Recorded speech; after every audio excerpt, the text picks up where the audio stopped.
தாமரை இலையில தண்ணியே ஒட்டாது. தமிழக மக்கள் மட்டும் எப்படி ஒட்டுவாங்க? இல்ல நாங்க தெரியாம தான் கேக்குறோம். நீங்க ஆட்சிக்கு வந்தது ஒட்டுமொத்த மக்களுக்கும் நல்லது செய்யவா, இல்ல நம்மளுடைய இந்த இஸ்லாமிய நண்பர்களுக்கும் இஸ்லாமிய தோழர்களுக்கும் எதிராக சதி செய்யவா? மக்களுக்கு உங்ககிட்ட கேட்கறதுக்குன்னு ஏராளமான கேள்விகள் இருக்குது. அதனால அவங்க சார்பா அவங்கள ஒருத்தனா அவங்களோட ஒரு உண்மையான ஒரு பிரதிநிதியா உங்ககிட்ட சில கேள்விகள் கேட்கணும். மிஸ்டர் பிரைம் மினிஸ்டர் அவர்களே, நம்ம தமிழ்நாட்டு மீனவர்கள் கிட்டத்தட்ட ஒரு 800 பேருக்கு மேல இலங்கை கடற்படையால தாக்கி அழிக்கப்பட்டிருக்கிறாங்க. அதை கண்டிக்கிறதுக்காக உங்களை பெருசா எதுவும் செய்ய சொல்லல, சின்னதா ஒண்ணே ஒண்ணு மட்டும் செஞ்சு கொடுங்க.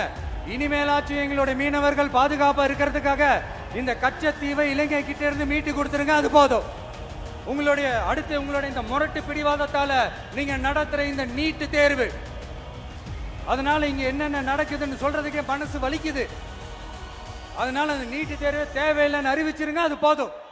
செய்வீர்களா திரு நரேந்திரபாய் தாமோதர் மோடிஜி அவர்களே? எங்களுக்கு என்னென்ன தேவையோ என்னென்ன நல்லதோ அதெல்லாம் செய்ய மாட்டேங்கிறீங்க.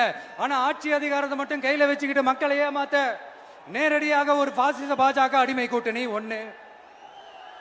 அடுத்து உங்களோட இந்த மைனாரிட்டி ஆட்சியை ஓட்டுறதுக்காக மறைமுகமாக RSS அடிமை குடும்பம்னு இன்னொரு கூட்டணி.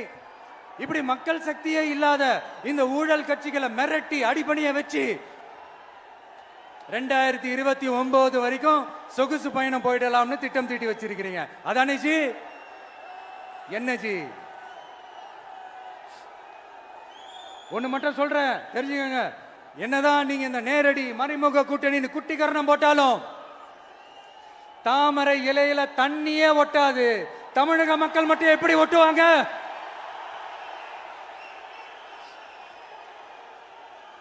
இங்க ஒரு MP சீட்டு கூட தரலன்றதுக்காக தமிழ்நாட்டுக்கும் தமிழ்நாட்டு மக்களுக்கும் எதுவுமே செய்யாம ஓரவஞ்சனை செய்யுது இந்த ஒன்றிய பாஜக அரசு. சங்கம் வச்சு தமிழ் வளர்த்த மண் இந்த மதுரை மண்.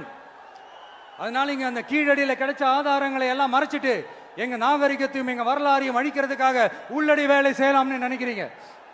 தமிழ்நாட்டை தொட்ட என்ன நடக்கும் நீங்க பல உதாரணங்கள் இருக்குது. அதனால இதையெல்லாம் மறைச்சிட்டு எங்க மக்களை ஏமாத்திடலாம்னு மட்டும் நினைக்காதீங்க. மத நல்லிணக்கத்திற்கு பெயர் பெற்ற இந்த மதுரை மண்ணிலிருந்து சொல்றேன், உங்க எண்ணமெல்லாம் ஒரு நாளும் ஈடேறாது.